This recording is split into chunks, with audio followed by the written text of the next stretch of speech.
Hey, what's going on? It is the Tai Chi Dude. Hey, let me do this in front of the rosemary plant here. You got a little bit of punching bag, a little bit of rosemary. We keep it natural here, all right? Natural self-defense. That's what I'm talking about. Oh, need a little bit of lotion there. But it's all good. How are we doing today? I just put some on. See, you got to take care of things. Listen, the focus today is on our Freestyle Friday, but I also wanted to speak briefly about. See, I got to stand in the sun because I got to get good lighting here. Okay, that works. Anyways, yeah, why? What's the importance of having relaxed shoulders? And so I wanted to cover this topic because I think it's a very important topic in general in terms of perfecting your martial arts, perfecting your Tai Chi. It's not something that's just associated with Tai Chi in general, but I find this is a concept that spans across Kung Fu, Tai Chi, Chinese martial arts in general. Okay, and then it can expand to any martial art style. Okay, so the reason why we focus on keeping the shoulders relaxed, there's a couple different reasons, and then I'll go more into the science behind it in future videos. Okay, so we can compare notes and look at everything. But ideally, a couple different reasons. One is the stress relief factor. Okay, and when you relax the shoulders, the stress tends to go down with the shoulders. Stress likes to go up, right? You have these tight raised shoulders, it creates apprehension. Okay, and if you've studied traditional martial arts, you understand that, and you know that we want to try to reduce our apprehension, our tension. We want to come into every situation with a clear, focused mind. Okay, so once again, this is one of the tools that will help you to perfect your martial art. It's not a technique tool. Don't go and say, "Hey, just relax your shoulders," and then you're gonna go beat the any grappling or Brazilian jiu-jitsu or judo or anything like that, right? It's not going to.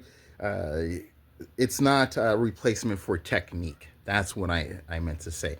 Okay, so because a lot of people just jump to conclusions. There's too much jumping to conclusions, especially when it comes down to the martial arts and the traditional and the contemporary and this and that and the stand up and the grappling. Oh, baby. Okay, there's too much. So let's get to an understanding. Let's see what's useful. Let's see where we can add things, where you need to improve. It's all good. Okay. But this relaxation, right? Being able to have that clarity and that focus, it's very big in Tai Chi. One of the first things that you look at with students, and typically it takes about 3 months to get those shoulders to relax. The other aspect is generating power when your muscles are tight. In the Kung Fu Tai Chi realm, you're going from relax to a hard state, right? From relax to active, okay? Full active, right? And so when you're delivering that strike, it's the concept. It's like if you have more distance to run, you're gonna jump further, right? Or if you have more distance to run, you're gonna go faster, right? Yeah, you're gonna sprint, and you need that distance to accelerate. You know what I'm talking about. So if you're already tense, okay, you're losing power in that sense. So if you're in a more relaxed state, when you deliver the strike from a relaxed state into a very active state, it's going to help with delivering the power. So we have the stress relief, and then we have the power. Okay, and then also lastly, the biomechanics. When you relax the shoulders, it actually ties in from the top of the head. When you get the posture in the top of the head and the chin right, then the shoulders relax. It all falls down. So I find that this is an important concept in general. It will help you, even if you're in your ground game. If you're trapped in a position, and I'll say this as a traditional martial artist who has studied the grappling and the ground, and I think every generation has something, right? My Sifus did not study the ground or grappling, but they were very extensive in their arts, okay, and they passed it on to me. It was my job to integrate the traditional with the grappling, and the next generation will go even further, okay? So, as far as having this can be, sorry, I had a notice there.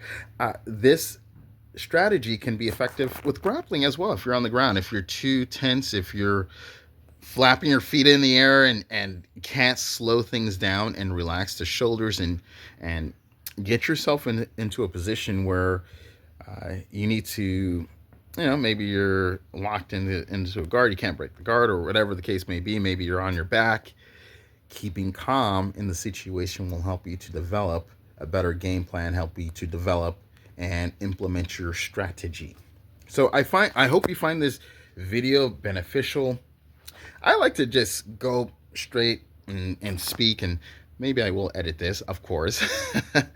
But when it comes down to topics that I'm really passionate about, the topics that I find that I'm very knowledgeable about, and that just flows like water, comes out.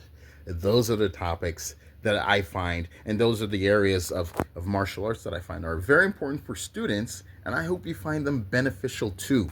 Please feel free to subscribe. If you like the video, please hit the like. That's always that's always appreciated.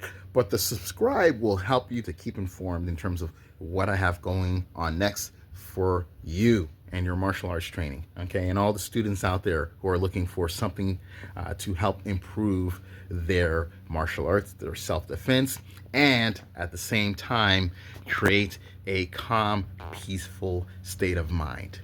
Thank you very much. Check out Freestyle Fridays every week, and I will see you soon. Keep training. Love it.